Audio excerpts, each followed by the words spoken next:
제9시 기도 시간에 베드로와 요한이 성전에 올라갈새 나면서 못 걷게 된 이를 사람들이 메고 오니 이는 성전에 들어가는 사람들에게 구걸하기 위하여 날마다 미문이라는 성전문에 두는 자라.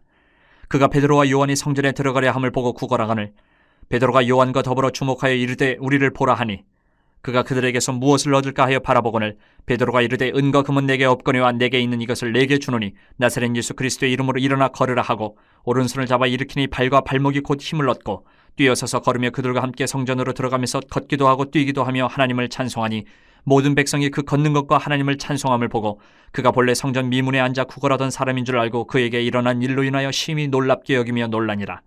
나은 사람이 베드로와 요한을 붙잡으니 모든 백성이 크게 놀라며 달려나아가 솔로몬의 행각이라 불리우는 행각에 모이거늘 베드로가 이것을 보고 백성에게 말하되 이스라엘 사람들아 이 일을 왜 놀랍게 여기느냐 우리 개인의 권능과 경건으로 이 사람을 걷게 한 것처럼 왜 우리를 주목하느냐 아브라함과 이삭과 야곱의 하나님 곧 우리 조상의 하나님이 그의 종 예수를 영화롭게 하셨느니라. 너희가 그를 넘겨주고 빌라도가 놓아주기로 결의한 것을 너희가 그 앞에서 거부하였으니 너희가 거룩하고 의로운 일을 거부하고 도리어 살인한 사람을 놓아주기를 구하여 생명의 주를 죽였도다. 그러나 하나님이 죽은 자 가운데서 그를 살리셨으니 우리가 이 일의 증인이라. 그 이름을 믿음으로 그 이름이 너희가 보고 아는 이 사람을 성하게 하였나니 예수로 말미암아 난 믿음이 너희 모든 사람 앞에서 이같이 완전히 낫게 하였느니라. 형제들아 너희가 알지 못하여서 그리하였으며 너희 관리들도 그리한 줄 아노라. 그러나 하나님이 모든 선지자의 입을 통하여 자기 그리스도께서 고난받으실 일을 미리 알게 하신 것을 이와 같이 이루셨느니라. 그러므로 너희가 회개하고 돌이켜 너희 죄 없이 함을 받으라. 이같이 하면 새롭게 되는 날이 주 앞으로부터 이를 것이요 또 주께서 너희를 위하여 예정하신 그리스도 곧 예수를 보내시리니 하나님이 영원전부터 거룩한 선지자들의 입을 통하여 말씀하신 바 만물을 회복하실 때까지는 하늘이 마땅히 그를 받아두리라. 모세가 말하되 주 하나님이 너희를 위하여 너희 형제 가운데서 나 같은 선지자 하나를 세울 것이니 너희가 무엇이든지 그의 모든 말을 들을 것이라. 누구든지 그 선지자의 말을 듣지 아니하는 자는 백성 중에서 멸망받으리라 하였고 또한 사무엘 때부터 이어 말한 모든 선지자도 이 때를 가리켜 말하였느니라. 너희는 선지자들의 자손이요 또 하나님이 너희 조상과 더불어 세우신 언약의 자손이라.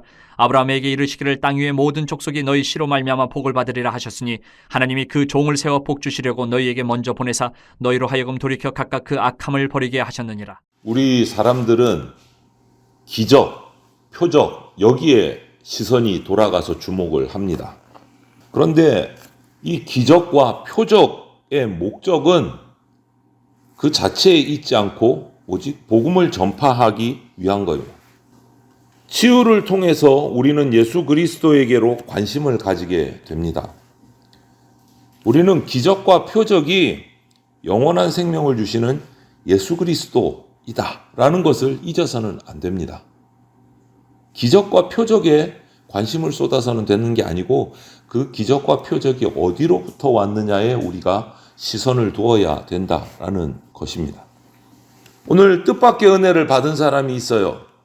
나면서부터 걷지 못했던 이 구걸하는 사람이 은과 금을 기대하면서 자기 앞을 지나가는 베드로와 요한에게 기대를 했습니다. 그런데 주님께서는 베드로의 손을 통해서 은과 금을 준 게 아니고 그 거린의 다리를 낫게 해서 뛰고 걷고 하게 만들어 주셨어요. 치유의 역사를 베풀어 주셨어요. 주님께서는요, 우리에게 주실 때 내가 기대한 것과는 다른 것을 주실 때가 있어요. 내가 기대한 것과는 다른 것. 하지만 주님이 주시는 이 뜻밖의 은혜는 우리에게 우리 삶의 이 흔들리고 어지럽고 막 혼란한 약한 삶에서 일으켜서 더 좋은 삶으로 나가게 하는 더 좋은 은혜일 때가 있습니다. 내가 구한 것과는 다른 것을 주실 때가 있지만 그것이 더 좋은 은혜가 될 때가 있습니다. 오늘 이 거린이 바로 그런 뜻밖의 은혜, 더 좋은 은혜를 받은 사람이죠. 이렇게 걷지 못하는 거린이 치유를 받았습니다. 그 주위에 있던 성전에 모였던 사람들이 깜짝 놀랐어요.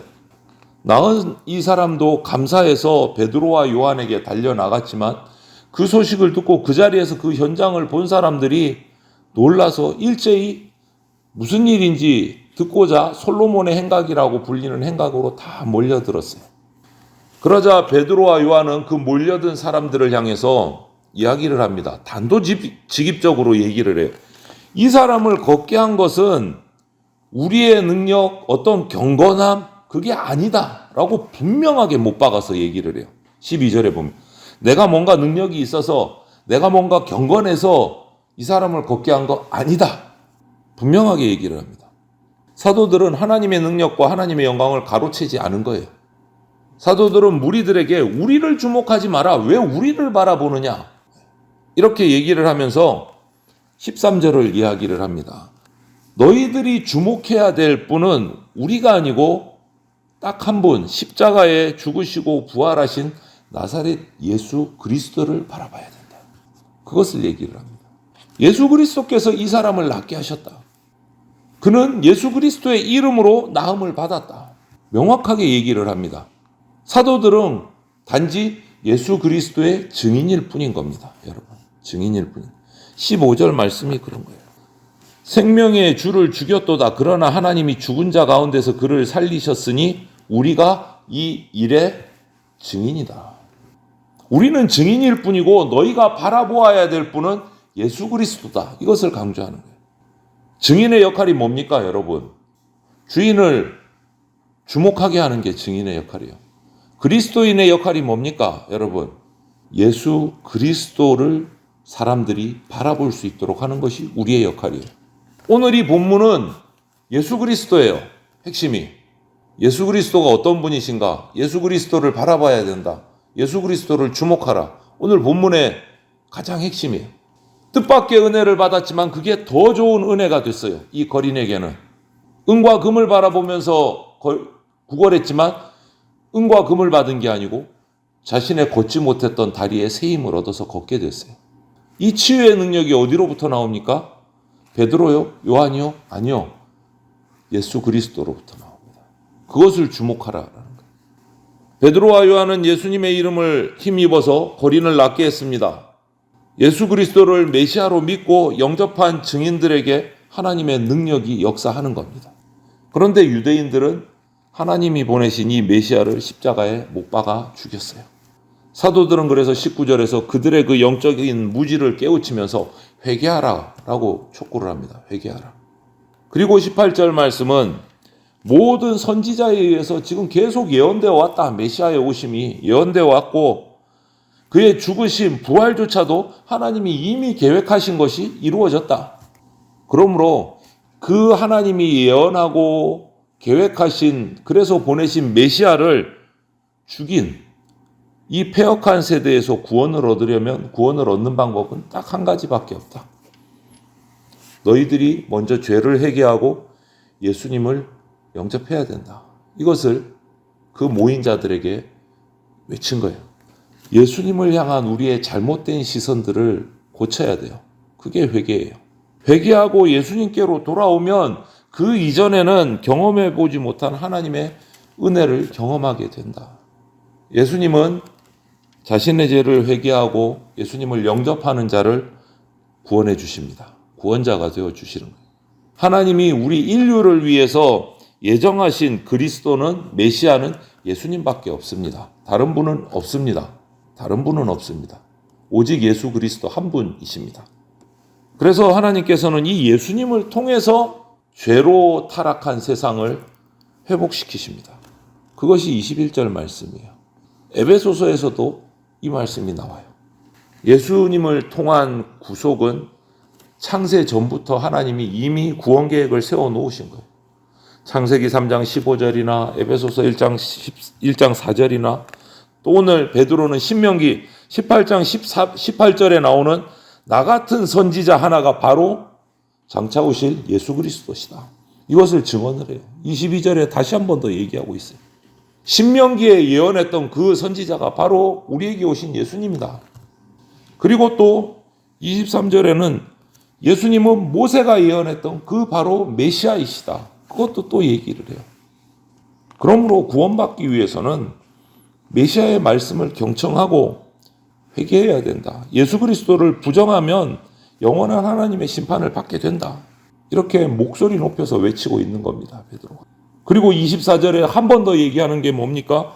우리 유대인들은 언약의 후손들이라고 합니다. 약속의 씨이신 예수 그리스도를 믿고 영접하지 않으면 구원의 은혜에 동참하지 못한다.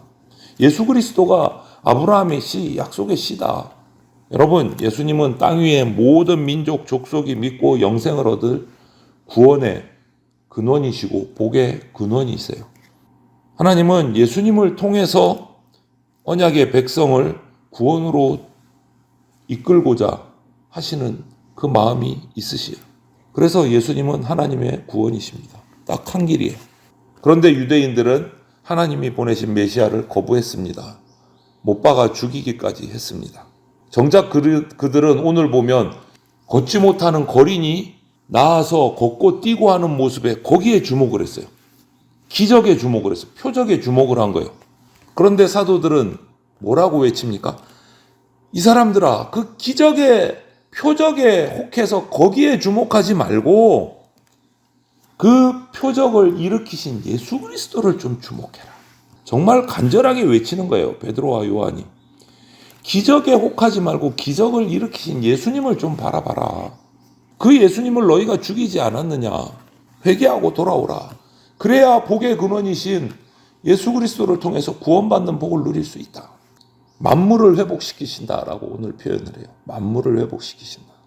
여러분, 예수님의 이름으로 선포된 복음을 받고 회개한 사람은 과거의 죄에서 벗어나게 됩니다. 그리고 주님이 다시 오시는 날 정말 완전한 평화와 안식을 누리게 됩니다. 그것이 우리에게 주신 구원의 복이에요.